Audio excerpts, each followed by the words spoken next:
somebody who's not looking to make a bunch of money off of you, but would be very happy to take care of kiddos. You're not worried about them because you know they're in good hands with a grandmama or something. You know what? Here's the thing. They're living in a place, she said that they don't know anybody. In this economy, again, this was 5 days ago, in this economy, how many people are looking to take care of basically a newborn, and I don't remember the age of the other kid, okay? How many people are looking to take care of your kids for free?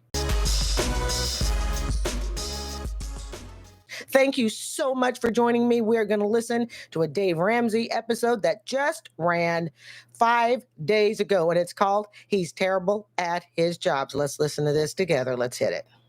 To you by the EveryDollar app. Start budgeting for free today. Hi, guys. I'm in a major bind with my husband. We were doing pretty well at one point, and I guess with everything that's going on with the world, his business is not doing as well. I don't work because I just had a baby, and my husband is doing terrible at his job, and now he has to do Uber. We have Financial Peace University. We know about saving and putting money away, but we don't have the money to. How would you like to be the spouse? I mean, not that this doesn't happen all the time on the Ramsey Show, but how would you like to be the spouse who has someone that goes in, my husband or my wife, my spouse is just terrible at their job, but yet she's a stay-at-home mom. Now, don't get me wrong here, folks. Okay, again, we are a kind and compassionate channel. All right, but and being a stay-at-home mom is work. All right, honestly, I know. I had a friend who was a stay-at-home mom. I think that lasted, I kid you not, like 2-3 months. That woman was back at work. She's like, I would rather go to work than try to be a stay-at-home mom. She just couldn't deal with it, okay? But I do find it a bit rich that someone who has the luxury to be a stay-at-home mom, because to me it is kind of a financial luxury if you can do it. Now, that's not to say that just because someone's a stay-at-home mom, their family's rich. There are lots of stay-at-home parents where I'm sure that the budget is tight and it's better to have the parent at home than the child in daycare, yada, yada. Okay, I get all that. But there's just something about he's terrible at his job and he's driving Uber. Okay, so far it sounds like all the blame is being put on him. It's too early to pour tea, family. All right, let's see what people are already saying. Look at this. Jamie says, I just got my new glasses here. I sure hope I can see in my new glasses. Hold on. Now, I got an issue here, folks. Hold on just a second. For whatever reason, I can't see the chat. So just give me a second here. Hold on. And now I've just lost the whole screen. Everybody just pause. I know it's a live stream, but it is what it is. Okay. I guess they're just all saying hello to each other. Okay, I'm gonna keep on moving. But here's the thing. It just seems like somebody calling in and just laying all the blame on one person. I don't know if it's too early to judge that, but it just doesn't feel right. I want to work, but we feel as though bringing my child to child care would be an extra expense. We just don't know what to do at this point. Sure. Tell us. And don't forget, family, he's driving Uber. All right, folks, we're going to do it. Let us pour that tea.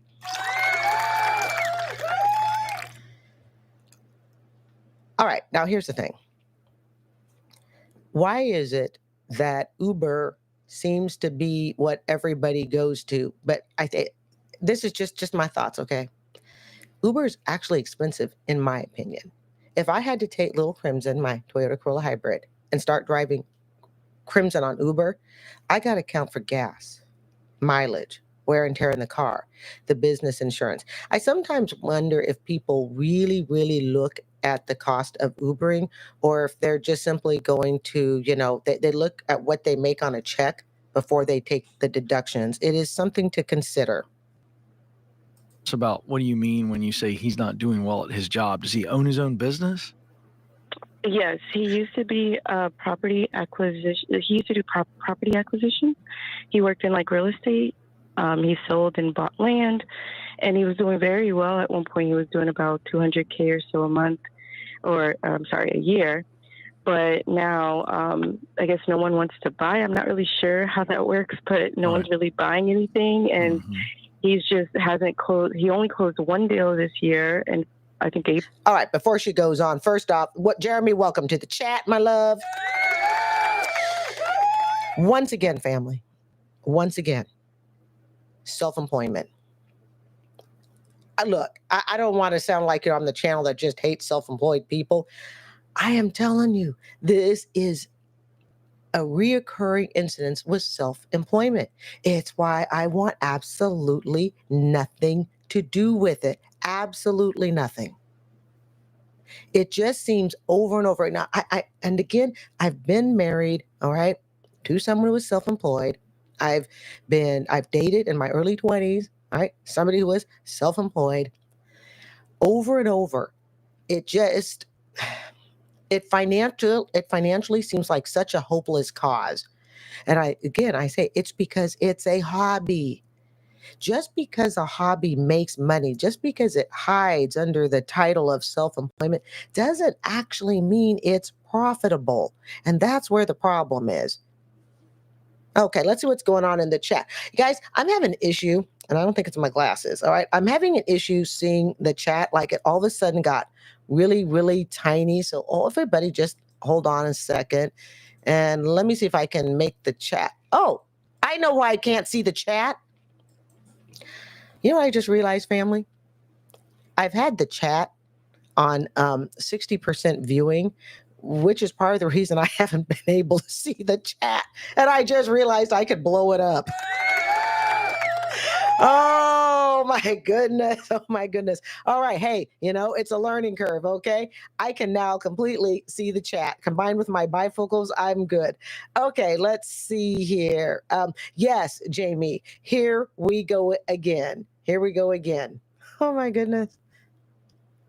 And it was like 15K. That used to be consistent, but now it's not. So we've only. So we used to make money. I think, let me rewind that. Hold on. I guess no one wants to buy. I'm not really sure how that. No, look at the economy. Nothing's moving. Remember, family, this just ran 5 days ago. Nothing's moving. It works, but no one's really buying anything. And he's just hasn't closed. He only closed one deal this year, and I think April, and it was like 15K.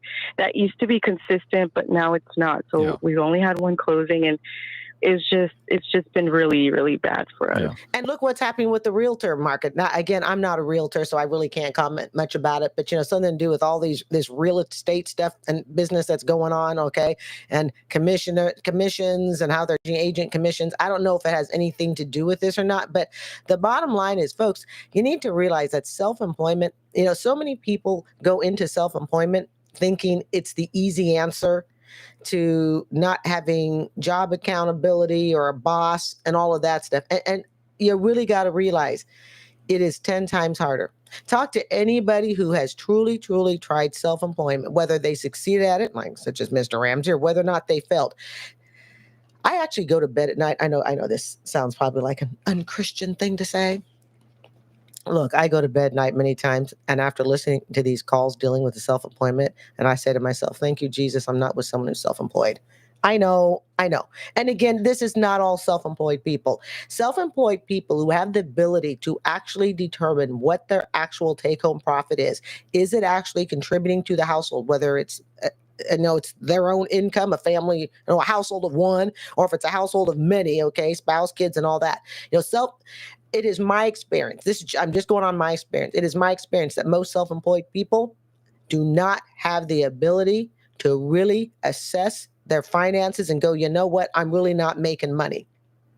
And it looks like I'm making money because you're helping pay the bills. In other words, it's the second income that's buffering it. So it looks like everybody's making money, but they're not. Guys, remember that? I don't know if I can find it again. Remember the lady that had a freaking racehorse, and she claimed that all her husband had to do was pay all the bills, and her job, take care of the racehorse, right? And she called herself self-employed.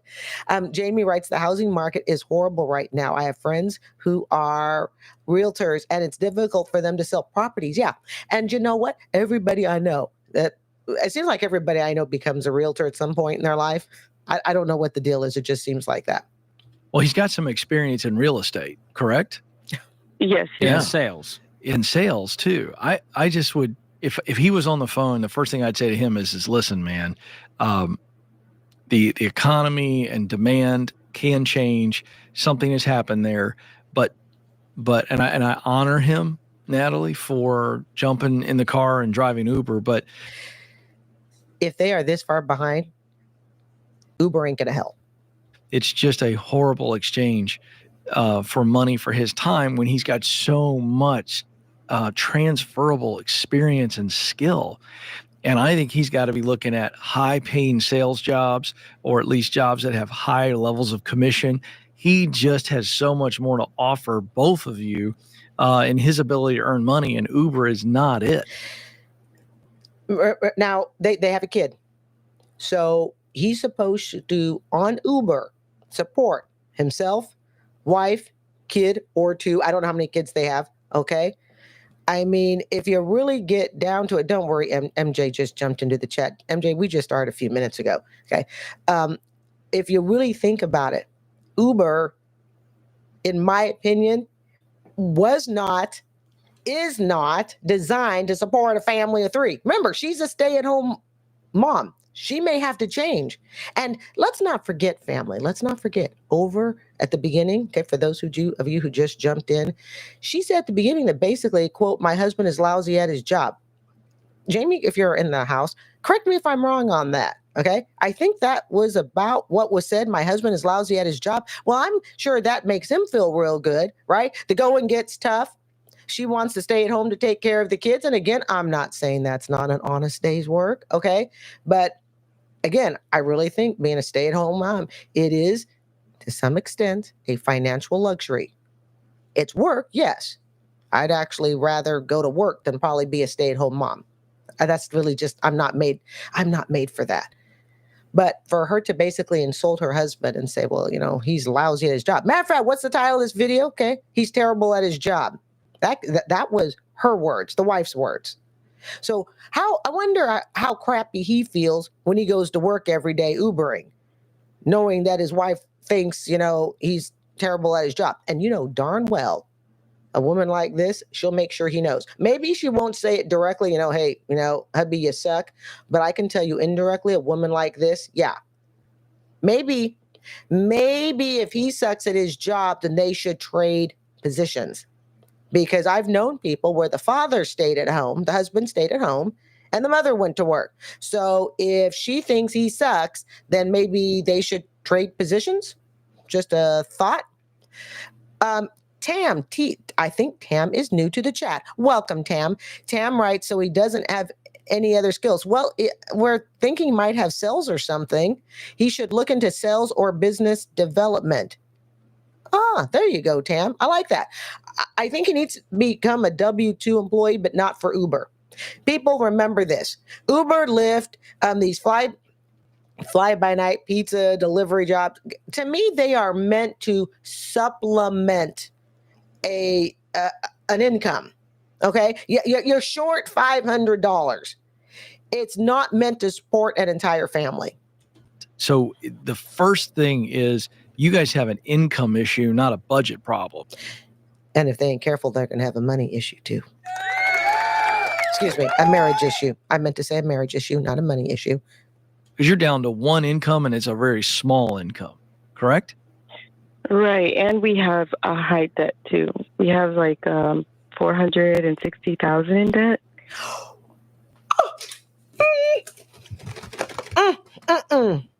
She said we have a what debt? This is Natalie in Miami, Florida. Now, I know Miami's expensive. Okay, everybody put your listening caps on. Because remember, I get feedback because I'm doing it as a live stream, so I don't hear as clearly as you do. What was that she has? Correct? Right. And we have a high debt too. We have like $460,000 in debt. $460,000 in debt. Oh, guys, is Uber going to be able to help? Can Uber solve this problem? No, Uber cannot solve this problem. All right, Jamie, let's hear it. Oh my goodness. Let's see here.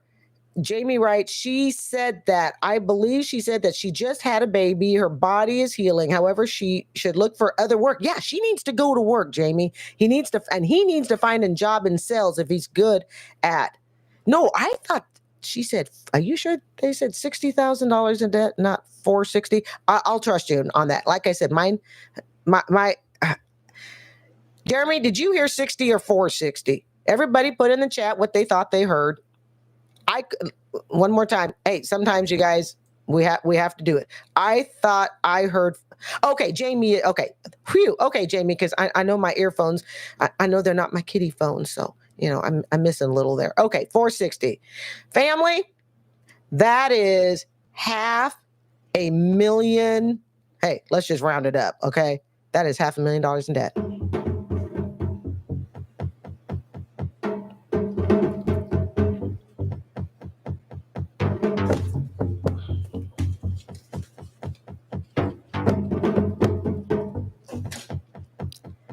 Now, nosy people, and let's face it, guys, we have just a little bit of nosiness to ourselves, okay? We want to know exactly what that debt is. I hope it includes a house. Why do I think it doesn't include the house? Okay, good. MJ. Hi, MJ.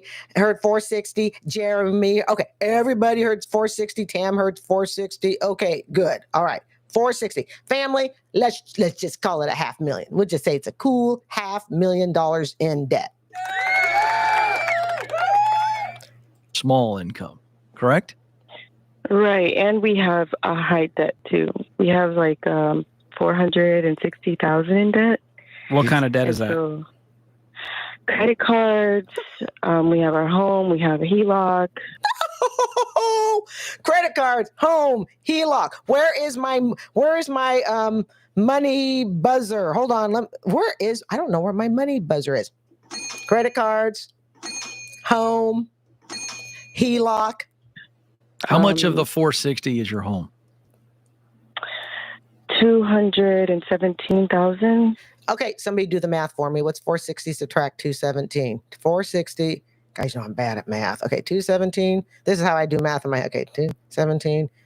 Somebody figure out 317, 417, around 20, 30, 40, 56. It took me a long time to take a math test, okay? That's about almost $240,000 above their mortgage. Oh, family, this is not good. That's almost about 250-ish. Thank you. See, you can just see me on a math test in school. That's why I got D's in math. Hey, don't worry. I don't teach your kids math, okay? I don't teach your kids math, all right? But here's the thing. That's almost double their house debt. You see, now I'd have felt a little better, and I'm sure you would have too, if they said, well, $400,000 of it is the house and $60,000 of it is credit card, yada, yada. Then we could say what? Sell the house. Oh, okay. She cannot afford to be a stay-at-home mom. This is, and now, Jamie, you're right. She had a baby. See, this is why I love it when you assist me, you guys, see, because I don't catch all this, okay? She cannot afford to be a stay-at-home mom. She's going to have to go back to work. And I will tell you this, because like I said, darn well what she's expressed to her husband, her displeasure. You know this. I mean, after all, she's calling in on a national show, okay? I think they may have a marriage problem. Now, I'm not jumping to divorce. Let's just make that very clear. But I think she's going to have to work on being maybe a little bit kinder and nicer, all right? And you can bet darn well that she, wanted to stay home. And what about the HELOC? 149,000. Wow. And I have. Oh, is George ordering? Where's George ordering? He looks like he's ordering from the one Subway left in Miami. Ken looks like he's listening. Have student loans too. Yeah, like he got the HELOC out to try and, I don't know, make it work for his business, but Sorry for the pauses. Again, family. Again. This is why when I lay my head down on the pillow at night, I actually say to myself, thank God I'm not with someone who's self-employed. who runs up every single ounce of credit that we have. Family, did you listen to that story? We did just, what was it? Was it the other live stream? You guys know I have really long days. Like I work like 8:45 in the morning till 6 o'clock at night. So my head gets a little swirly, but correct me if I'm wrong. Didn't we do a story just not too long ago on a woman who took out, or some couple that took out just a whole bunch of money to try to make a business work? I mean, they took out everything. Yeah, Jamie, that HELOC is around $140K. And you're right, Tam. She has to have skills. And we're going to have to figure out what those skills are. But if nothing else, nothing like a, what is it, remote work call center or something like that, stuffing envelopes for China. $140,000 HELOC for a business. Now here's the kicker. That was to dump money into the business. They put up their residence. They put their house on the line for a business. They didn't even use the HELOC to pay off the student loan. And here's the thing. The bills aren't paid off when you transfer them. You know, that's something that I used to do in my olden days when I wasn't so smart, okay? I used to fool myself that if I took a bill and I shoved it somewhere else, you know, from one card to another, one account to another, and like if I just shifted it around, I would convince myself that, hey, you know what? I paid it off when I hadn't done a darn thing with it. All right. All I did, like I've said to you before, it's like pushing food around on a plate. You haven't done anything. He took out $140,000 HELOC. And it wasn't even to pay off the student loan. It was just to run up money for his business. Just a thought. Let's see here. Yeah, it was Jamie. Yep. Or yeah, she could babysit.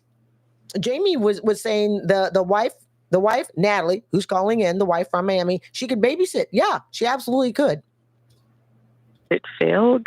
Yeah. So now it's like we're all. Well, he made a very risky move. And it didn't pan out. And now it takes 9 months to have a baby. At least I got that part right about math. Now, this $140,000 HELOC that he took out, folks, you can bet darn well he already knew the baby was coming, right? Because this is a new baby, I'm assuming, right? So it's not like he took out the HELOC and it was like, oh, gee, I had no idea she was pregnant. Whether he took out the HELOC before and, hey, you know what? We want to start a family. But I'm still going to go ahead and take out a HELOC for this business. Or she's already pregnant and he goes, hey, go ahead and start a family. It's just a thought, all right? But either way, he took out this HELOC darn well knowing that there was a baby. And there was either a baby that they were wanting to make or a baby that was already on the way. I'm not saying that self-employed people are selfish. I don't think they intentionally are, believe it or not, for the most part. But I think what happens is they become so myopic in their goal of, I want this type of business because I love this industry and I enjoy this industry and this is where I want to spend my time, that they don't see the dangers. They don't see the warning signs. And over again, what do a lot of self-employed hobbyists people do? Okay, these are the people, I call them self-employed hobbyists. There's, quote, self-employed, but it's really a hobby because it's not making money.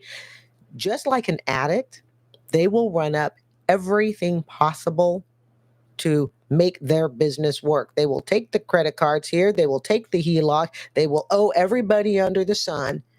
They will take money from anywhere they can get it, dump it into their business. And oftentimes, it's my experience that it comes at the cost of other family members. Yes, Jamie, they panic. Yeah, there is a sense of panic. And the panic, of course, is, oh my goodness, I'm going to lose the business. I need more. We've heard this over and over in self-employment. They ran up the credit cards. They sold the car. All this wonderful stuff. Because life happens. He's regretting it now. Do you have family around you all? Oh, I'm sure he's regretting it now. I would have regretted it long before you had to take out the HELOC.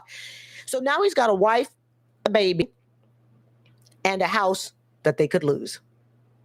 Why? For a business. We don't. That's another tough No family. issue. What's your home worth? I don't know. I think he said like 400 or 500,000. Okay. So you guys have, 250, maybe 300 in equity in the home, which is good. We don't know that for sure. She doesn't seem that bright. What are you doing to pay the bills now? How much money do you guys have in savings? We don't have a savings. We used it all up because we haven't gotten any closings or anything in the past. So are you living months off or of so. credit cards right now? No, we're very behind on everything. This is what happens when you have a business. Remember, I'm talking from experience. You have a business and you don't have a plan. You have a small business and you don't have a plan. Yes, I'm changing my glasses now that I can see the chat. Life is good again. This is exactly what happens. You say you're going to go self-employed and you don't have a plan as to how the business is going to sustain itself, especially when the downturns come. And a lot of my experience in dealing with small business, like I've said, in multiple relationships, is when things are great, and even if the business does make money for a while, there doesn't seem to be a whole lot of savings, if any, for a rainy day when the business takes a turn for the worse. Too many people just say, I'm going to be self-employed, and that's kind of the whole business plan. But there isn't a plan for what happens. What will happen to this business if you go for 6 months, a year, 2 years, and you don't make any money? So you can't make any payments. Barely. Are you going to lose the house? Right now I don't know. She don't know a lot, and this isn't a good thing. And even if we take her word and we say, okay, fine, all right, so the house is worth $400,000. Okay, they've got a couple $100,000 in equity. Let's keep in mind, folks, they owe that in bills. That would just be breaking even. And that's assuming, all right, that's assuming the house is worth that. Now then, where are they going to live? See, it's kind of like, you can't sit and look at all the equity. What is that so common right now? Okay, my place is worth about 175 to 200K. It's assessed at 175. Okay, I purchased it in 2020 for 100K. It got assessed in 2023 for 175K. It sells for just a hair under 200K. Great. I can say I got almost, 100K in equity. But where's my ass going to go once I've sold it? Now I'm stuck, possibly being a renter. Okay, let's just say I sell it, all right? But I have to use everything to pay off the bills. Now, some could say, well, that's still better, but they don't have an income. So they're right back to square one. As a matter of fact, they're better off at this point just staying in the house with the HELOC. They got a baby. They need to have a roof over their head. She is clearly not involved in the finances to the extent that I believe she has probably, and I could be wrong, I believe she's probably been the type of wife to expect her husband to take care of it all. Kind of like, I don't want to know about it and I don't want to see it, but only when it got bad enough, then she decided to get involved. She should know everything. She should know the value of the house. She should know everything. Instead, it's just, I don't know. It's just the way she's answering the questions kind of leads me to believe she's been hands off with the finances. In reality, this is both of their faults. Okay, it's the husband's fault and her fault. What were you doing for work before you were staying at home with the baby?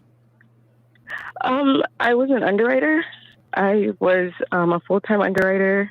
And what were you making for commercial lines? This was like 6 years ago. I haven't worked in 6 years. Oh, okay.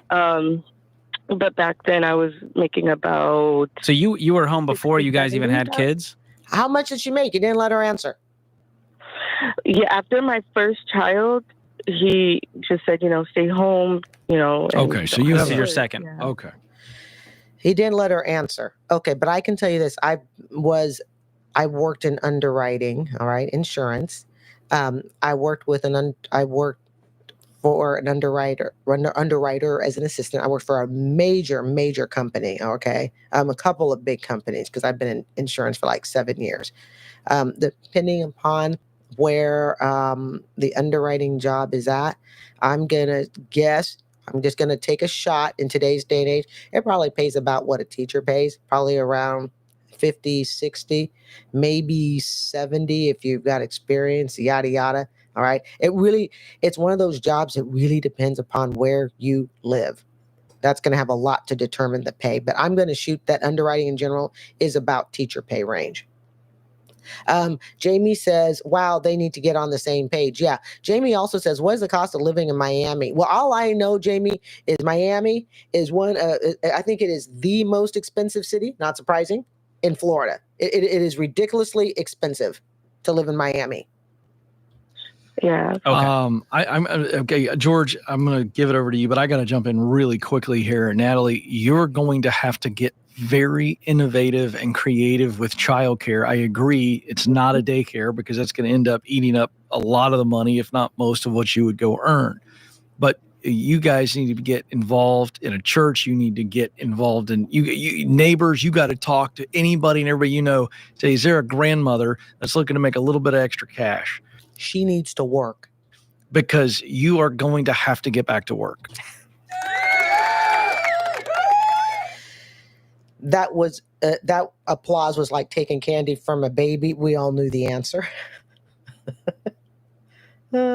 You guys are in an absolute big time emergency and you have to work, which means you find somebody older.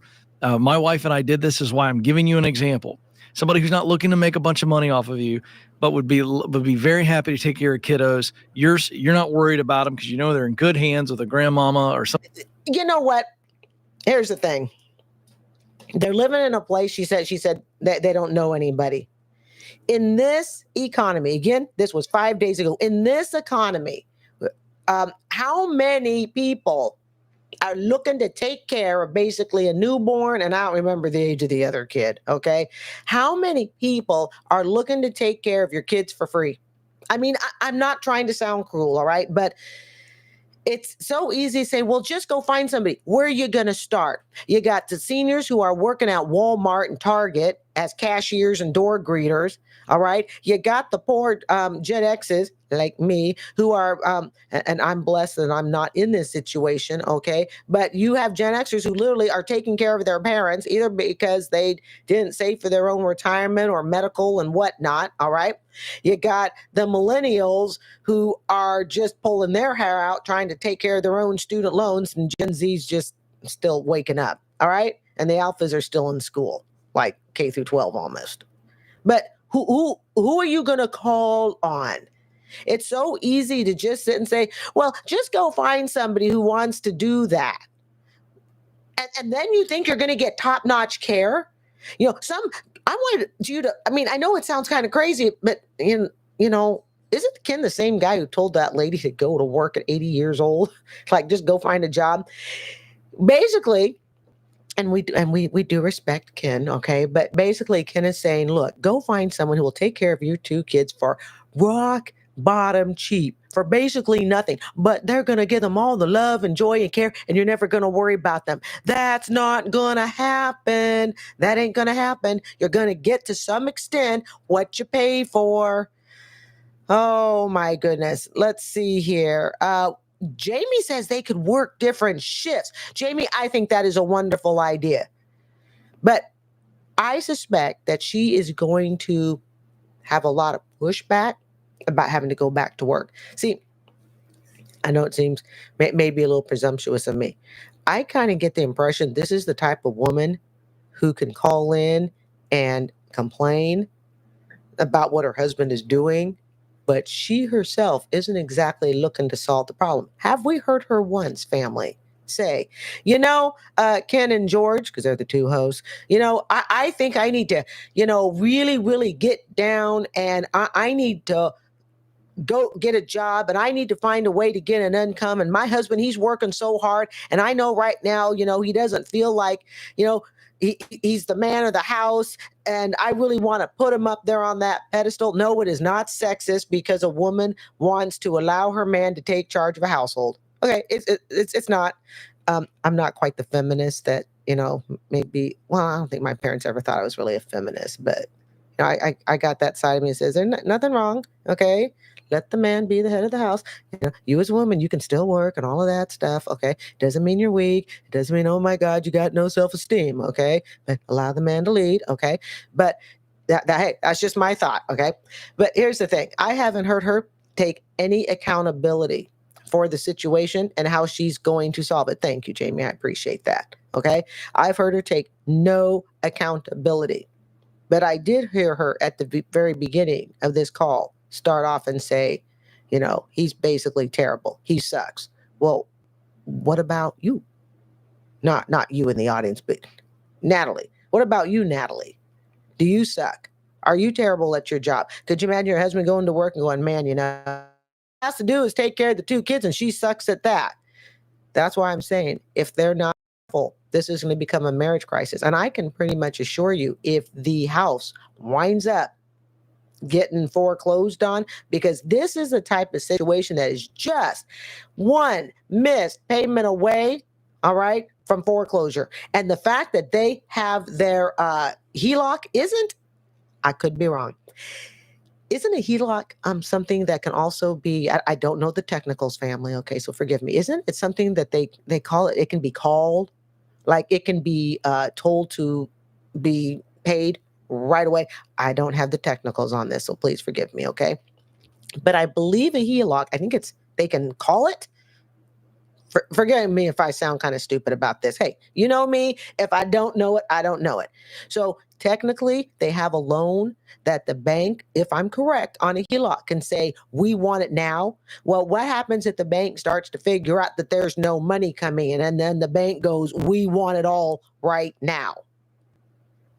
Again, I lay my head on my pillow, and I'm so grateful I'm not with someone who's going to run up every bill. But we cannot blame this just on her husband. She is part of the union. Therefore, she is part of the problem. And even the self-employment thing, yeah, we can say that, that's his business. He ran it up, yada, yada. But she decided that she was going to be a stay-at-home mom, and knowing that the business, because remember this, folks, before a business fails, there are signs that the business is going to fail. I don't care if the business fails, 3 months, 2 weeks, 10 years. There are signs before a home business fails. And more often than not, in my experience, those signs come up pretty quickly. Like, so you have a business plan? Do you know what your competition is? Have you checked the market where your business is going to be at? What are you going to do in the event of a market downturn? What type of market downturns could affect your business? Just a thought. Somebody like that who's raised children, and her and trust her, and she takes care of the babies for a fraction of the cost of daycare. But you have got to work, and he's got to get out of Uber. He's only Ubering the graveyard shift. He's not sleeping. He's working 2 and 3 jobs, but he's got to take that sales experience and go get a sales job. And Ubering, by the way, family, you need to remember this also, okay? And I said it earlier, you need to have business insurance for driving for a business. And usually you can get that through Uber or Lyft or your own insurance company. But you also have to remember this. And I used to be a claims adjuster. 4 years, I was an auto insurance adjuster. The more tired you are when you're driving, we all know, the less alert you are. Wait until you get in an accident. Ubering, all right? And if for whatever reason, Ubering, Lyft, you understand what I'm saying, all the driving services, okay? Food delivery, whatever. If you are in an accident, when you are out tooling around town on your 3rd job of the day, I'm not trying to be insensitive, but you get what I'm saying. And you get into an accident and you were not forthcoming that you don't have business insurance, guess who's responsible for that accident? You will be responsible for that accident. And I've told you before, don't even think about trying to hide it from your insurance company. You won't be able to, because insurance companies have smartened up to know that people are driving for these companies and they're either rejecting the insurance with the companies, like you work for Uber, and Uber, I'm sure, offers some sort of business insurance, or you can get your own. Okay, depending upon how strict the company is that you're working for, any driving service, I don't care if it's courier paper service, okay, delivering papers, whatever. If you reject business insurance and then you get into an accident, you can be personally sued. There is so much liability that people expose themselves to. If you're going to do Uber and stuff, folks, it's not designed, like I said, it's not designed to support an entire family. And you're driving tired, you're driving exhausted. And don't forget also, for your personal car, because everybody's using their personal car, there's something else to think about, okay? They ask you on your personal insurance, how many miles approximately do you drive a year? You are required, I know you probably won't do it, but hear me out as to why you should. You are required to legally report to your insurance company if there is an extreme difference in driving. For example, in my case, I drive 6 miles to work. Yep, that's how far I live, all right? If I all of a sudden, so my insurance rate is based on approximately 6 miles, this many miles per year, okay? If I all of a sudden doubled it, tripled it, yes, even from 6 miles, that is going to automatically increase my personal insurance, and I have to report it to them. Even though you may carry business insurance on your car, and you're supposed to if you're driving for a delivery service, you also have to report on your personal insurance. You have to factor those business miles into the vehicle. There are so many hidden costs with these delivery services. I almost think, you guys, you'd be better off just working at Target, some place where you could take your car and park it. You're not driving when you're tired. You're not wearing out your suspension and everything else. We have, I can't pronounce it, Tukasaya. I think it's Tukasaya is in the chat. Welcome, Kasaya. Immediately, George. And I don't see daycare as an added expense or childcare. If you're making $4,000 and daycare costs $1,500, well, you still have $2,500 that put food on the table. Where are you going to get daycare for 2 kids for $1,500? Anywhere. I mean, like anywhere. And I'm not even a parent. And I think that's going to be hard. And you're talking an infant. And I'm not a parent, but I think getting 2 kids in, and again, as George says, you know, anybody that wants to just do it, you're going to leave your kid with some, little old lady that goes, yeah, I'll take care of your kids for a few bucks. And so You're right. If you're not making that much to where it's just a wash, it may not be worth it. But I would want to see you go make 50 grand back in the underwriting world, or whatever you were doing, whatever your skills transferred to. Or else they're going to have to sell this house. And then what? That's the worst case scenario, is we sell the house, we pay off all of our debt, and we rent once we have a foundation under us of debt. Here's the hard part. How do you get that foundation, though? You got a husband, wife, and kid. Okay, so this is not something that's so difficult about with trying to get out of debt. Okay, you sell the house. All the debts are cleared. You're at zero. You make nothing. You have nothing. How are you going to get the money for first and last month's rent? That's going to cost you probably a good, depending upon where you're at, 4, 6, maybe even 7 grand, because you have to pay first month, last month, security, yada, yada. And then what are you going to pay for food? How are you going to pay your insurance? This is why getting out of debt is so hard once you're in debt, once you have overspent, and they clearly, obviously have overspent. Now they're going to have to use more debt, because this is the type of family that would have to do this. They're going to use more debt, and they're just going to get back into debt. In other words, I don't think selling the house is going to be as simple of getting them out of debt as it seems. It's almost like they need to go move to where a family member is and see if the family member won't take them in for a year. I mean, correct me if I'm wrong on this, but I don't see how just selling the house, my experience with bankruptcies, okay, just simply selling the house and getting to zero, that's great. They're at zero. Now what are they going to do? What are they going to live off of? Where are they going to live? Where are they going to get first month's, last month's rent? Where are they going to get the baby formula? How are they going to make the car payment? They have no money. What they really need to do is just see if there isn't a family member that'll take them in for even 1 year, That's asking a lot. But I've watched enough stories about people who have become homeless. Okay. I mean, flat homeless. All right. And because I'm kind of a documentary freak, not surprising because I majored in journalism. Okay. In my 20s, that was my bachelor's degree. But the one thing that I see over and over and over that keeps people down financially, they need that leg up that doesn't cost them anything. It doesn't cost them anything to get into that house under Habitat for Humanity. It doesn't cost them anything to rent that apartment because a charity organization stepped in. If all you can do is take yourself to zero, but you're still having to pay for that apartment, that transportation, you're still in the hole. I hope that makes sense. But just a lot of things that I've watched on poverty documentaries, the one thing that seems to actually get people out of it, they basically need a free ride for a short period of time. And I don't mean a free ride in a negative way, like, man, they're taking a free ride. No, I mean, they need somebody who's basically willing to come in and say, we're going to take care of your base bills. I just want you to focus making a job, saving money.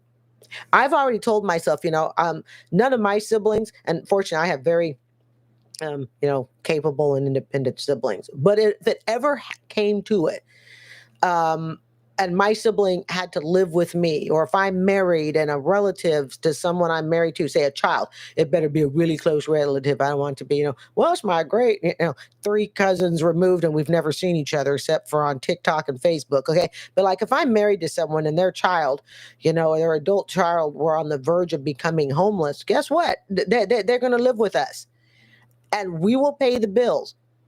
Okay, we will pay your light. We will cover your rent, electric. All right. We ask that maybe you pay some of your food because that gets really expensive. Your transportation, but we want you to take the majority of your income and we want you to save it. In other words, this family to me is in that position. I could be wrong, please. Okay, but that to me is the position they're in, and that's why I say selling their house, from my experience, isn't going to solve the problem. It's almost like selling the house will solve a temporary problem, but in many ways, it's going to create a totally different snowball of more problems. And if they do not learn from this, and if they are not careful with this, they are literally going to find themselves just simply in an apartment, all right, renting under credit card bills. And let's face it, if they do wind up filing bankruptcy, if they do wind up having a closure, there's going to be a period of time where they're going to have absolutely no access to any money. Not saying credit cards are good and we should be living off of it, but I mean, literally, they're going to have no access to any money. They need someone to give them a leg up. And I ask myself, as I have many, many times, could this have been avoided if he had not chosen self-employment? And again, we're not going to blame him. This is one of those calls, and maybe it's because I've listened to her, but this is one of those calls where I really just don't believe it's all his fault. Okay, family, we listen to some calls and we go, yeah, it was that person. Well, that's the guilty person. I don't feel that's necessarily the case. Okay, and yeah, it was his business and he ran it all up, but her, probably not saying anything, maybe being busy with the children, yada yada. All right, is it she was complicit? Maybe in an indirect way with it. Free with an emergency fund. But I think you guys, your world just got rocked. You were living La Vida Loca, spending, enjoying your big lifestyle. And we have to choose reality, which is that life. We got to grieve that life. They never had that life to begin with. Jamie says, childcare, $200 to $500 a week per kid. I think, Jamie, that would be per kid, if I'm correct. All right. Yeah. And in Texas, she says you have to make at least 3 times the rent. Yeah. You have to make 3 times the rent in Florida. I'm here in Tampa and I got rejected. All right. I did an experiment about 2 years ago to see if I could get back to my old apartment. I just want to see, how hard is it to get into an apartment? I got rejected by the by the leasing company. It's corporate, of course. Okay, I got rejected saying that my income at the time was about $58,000 a year, and because I did not take home 3 times the rent, they said I could not rent that apartment again. I didn't tell them it was just a freaking experiment. I just wanted to know. They said I would need a cosigner, or I would need to go into not a 1-bedroom, but possibly a studio that was 475 square feet. All right. And none of them had washer and dryers. None of the apartments had washers and dryers. That was me with 17 years of teaching under my belt, double masters, teaching at the same school. All right. And in my 50s, I got rejected to get into a 1-bedroom apartment 2 years ago. The place that I used to live in. It is over for now. Maybe we'll be there again one day, and I think you will be. No. We don't. There are some financial journeys we don't want to visit again. This is a financial journey we don't want. He says, well, maybe someday you'll be there again. They were never there. And we know they were never there because if it's through his self-employment, he obviously wasn't self-employed. It was a hobby. We need to stop thinking of self-employment hobbies as, actually having a job. It's not. It's just a really expensive hobby. It's a hobby that required a HELOC. Oh, this is just sad. For those of you that just joined, okay, they have like 200, their house is worth like 240,000. They have about $250,000 in debt. This is why I'm saying selling the house just puts them at square zero and just creates new problems. Statistically, they're going to lose the house. Mark my words, statistically, they'll lose it. MJ writes, I live in New York City and it was an absolute nightmare getting an apartment last year. Yes. I believe it. I couldn't get into my 675 square foot apartment. I'm so sorry, MJ. You deserve better than that. But for now, we got to live like broke college kids and just make ends meet, cover 4 walls, food, utility, shelter, transportation, insurance, and the rest of the debts. If you can't make the payments, you can't make the payments. The credit cards, tell them, hey, we don't have money right now. This is ripe for bankruptcy. It's ripe for bankruptcy and foreclosure. Hey, take it for someone who's had 2 bankruptcies. Okay, this is a thing. People have been addicts and people have had, lots of bankruptcies and credit card issues. We recognize it. We recognize all the signs, and all the signs are there. Let's see here. MJ writes, I had to blank his, hold on. MJ writes, I guess they had to know someone who knew someone else, and even then they almost rejected me. So basically, I think MJ saying that to get into an apartment in New York City, it was like almost a word of mouth. It's like you have to know someone who knows someone else to rent to you. I don't know how you guys do it in New York City, and we won't even get into the immigration problem. I don't know if it's as bad as what the news makes it sound, but man, I don't know how you guys make it in New York City, but I'm proud of you guys for being able to hang in there. All right. We can't pay you. Here's what we can do. But the big thing here is your house. You can't get behind on this mortgage. What's the payment every month? $24.52, I believe. Okay. So if you guys aren't now here's the thing. It's Miami. A $2,400 a month mortgage payment in Miami, for Miami, that's probably really reasonable. Just being honest. All right, for Miami. All right, I think that's probably, pretty reasonable. Oh, MJ says MJ's lived in New York. MJ, I don't know if you're male or female. Okay, so if you want to tell me, you can, but male, female, whatever you choose. Okay, says all my life, it's the worst I've ever seen it. Yeah. You see, I know Florida gets a lot of bad press for all the condo problems and all of that stuff. MJ's a girl. Oh, MJ is a girl. And you would have gotten an applause too if you said you were a boy. Hey, you know what? I watch those pronouns. I try to be sensitive to that. Okay. So here's the thing. All right. I think it's bad everywhere. I don't think there is a safe place. And what is it that they've said? There is no place in the United States where you can work a full-time minimum wage job and rent a 2-bedroom apartment. The signs are on the wall. They will eventually wind up in bankruptcy court. Consistently bringing home 8, 9, 10 grand, this house is not going to be sustainable on top of your other bills. But I think the key for you guys is looking at reality. It's scary at first, But if you list it all out in every dollar, which I'll gift you guys, that's our treat. 1 year of every dollar. People, this has been fun. Let's see. A couple of quick things on the chat. Yeah, it's bad everywhere. MJ writes, everyone seems to think I'm a guy on here. You know why? I got to change my name or something. It's my initials and my stepdad's last name. I have to be honest. I thought you were a guy also. Okay. It's the initials MJ. So I thought you were a guy too. But hey, you know what? It is what it is. All right, folks. My time is up. And so is yours.